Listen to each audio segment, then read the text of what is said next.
Hi everyone, welcome back to my studio. Okay, so I'm going to work on base coating this door crown that we have, and let's go down to, that area. All right, here's our door crown ready to go. Now, I haven't set up my paint yet, but first I want to show you in regards to your door crown, and Mike does such a beautiful job. You might find that you have some edges that do need a little bit of sanding. That you can do beforehand. And I have my sandpaper. Hold on, let me reach down here. Now you can use 400 grit to kind of get in and get into those little spaces, okay? And just kind of sand those out. Now, after you do your first coat, you can come back and sand this again. But you want to make sure that you have any little ridges off. Now, like I said, Mike does a beautiful job. You shouldn't have to do too much to it. All right, this is new too. He just started doing this, and I really like that. All right, so your paints are on the way. And for right now, I'm going to use Delta Ceramcoat Dark Forest Green. Okay, so in the paint that is coming to you all, it already has clear glaze medium added to it. Now, I like to use clear glaze medium within the paints itself to base coat them. And usually you can do this in about two coats. All right, sometimes it might need a little more. So I have a container that I had from Applesauce all set.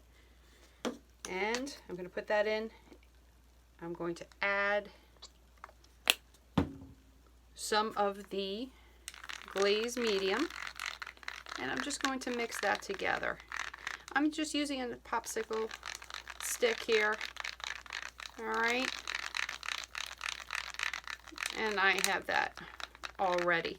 Now, at home, if your paints don't come on time, if you have something close to the Dark Forest Green, if you do have Joe Sonia paint at home, you can go with the Pine Green. Pine Green is good. Hi, I'm going to pop in and out of here. Hopefully I don't make you guys dizzy.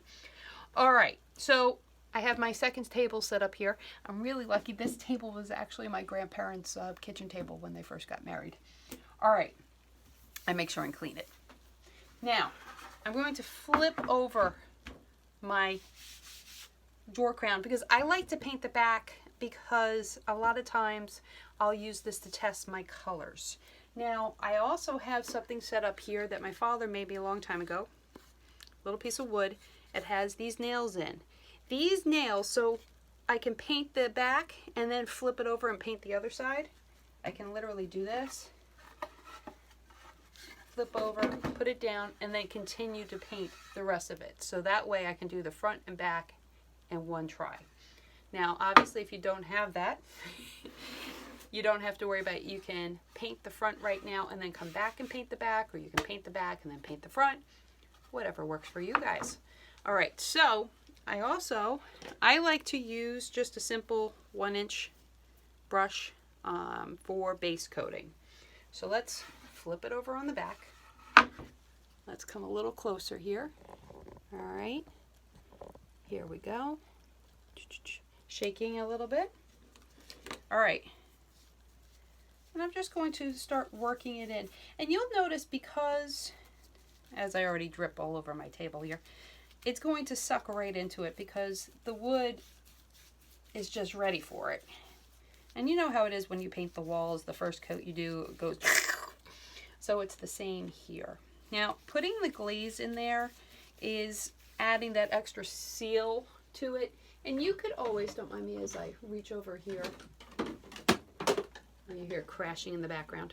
Sometimes in the past, I've also done it where I'll use the all-purpose sealer and do a coat with the paint first and then do with the glaze. But I've also found that it's worked well with having the glaze as a sealer. So I'm going to just work it in, and I'm following the grain. Okay, let's get over here. Just going to get try to really get all of the wood covered. And obviously, just like when you paint walls, you end up with quote unquote holidays, you're going to have the same thing when you're working on your door crown, or whatever piece you're going to work on. And I've done some videos on YouTube with base coating. I think it was with a plate, so you can always look back at that also. And I'll change. Sometimes I'll learn new things, and in how I base coated before will change to what I do now. You just kind of go with it. So, and some of you may have already have techniques that you use with base coating.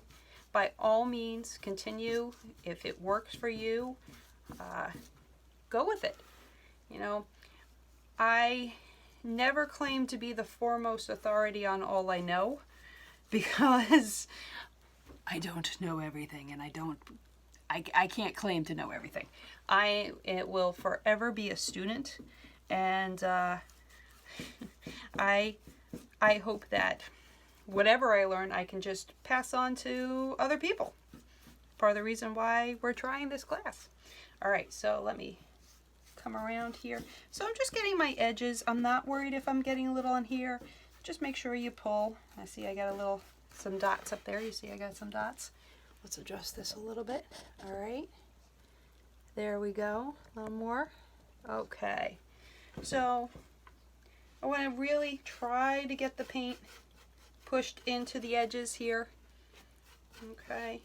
And I just push it in. And the paint goes a long way, so you don't have to put a tremendous amount of paint on your brush as you do this. Okay, and I'm just working my way across. Okay, and make sure, pull here. Obviously I wear an apron. As you can see, I'm not the neatest painter in the world. You should see when I paint walls in my house. That's always interesting. It always comes out nice. I might be a mess though. All right, so let's work our way around here. Now, this is really nice that Mike has this now. It's much easier to turn things around and not get paint all over you. Sometimes I will, if I'm doing a lot of base coating, my New York is coming out. If I'm doing a lot of base coating, I will put on plastic gloves because it will get all over me. It's pretty funny that when I go to the supermarket, my cashiers that are friends of mine, that have become friends of mine, all know when I've been working, because they're like, oh, you've been painting. Okay. All right. So now I've got my nice little board here. I'm going to just put it on there. And the nice thing is, because the back is the back and people aren't really going to see it, I can push down on those nails and it will hold it in place for me. All right. So now, of course, as it rocks and rolls a little bit, but I'm going to use my hand to kind of help me. Let's move this out of the way so you guys can see. All right. Now we just work our way around. And again, it's going to dry very quickly. All right. All right. Now, in the same time that I'm doing this, if you guys, and I'm going to keep going with this, but if you could have some cardboard put aside, you can use cereal boxes, you can use granola bar boxes, whatever you might have. And we're going to base coat that as well, because if you don't want to jump into painting the door crown right away during this class, and you feel like you want to have a little practice, we can set up doing on the cardboard. And they just make for great practice with that. You'll be getting other videos with me doing, kind of reviewing the flowers and scrolls and different parts of this project so that you can go back and review. All right, I'm going to turn it here. Notice I'm trying to keep the center kind of dry so I can use my finger to kind of help with the balance. Because it's a big piece, it will rock and roll on the wood with the nails, so I don't want that to happen.